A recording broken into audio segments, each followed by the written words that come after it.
इते अवां बि ब्रेकिंग न्यूज़ शेयर कंदासीं। गोसपुर थाणे जी हद मां 1.5 महीनो अगवा थी वियल लाड़काणे ऐं कंबर शहदादकोट ज़िलनि जा रवासी 5 ॼणा बाज़ियाब थी विया आहिनि।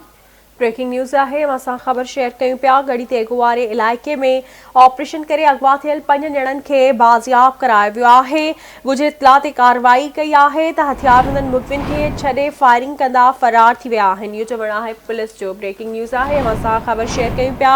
गढ़ी तेगो वारे इलाइक़े में ऑपरेशन करे अगवा थियल 5 ॼणनि खे बाज़ियाब करायो वियो आहे। बाज़ियाब थियलनि में ज़ाहिद उमराणी, सिकंदर उमराणी, भूरल अब्बासी, असगर घांचू ऐं असगर शाह शामिल आहे।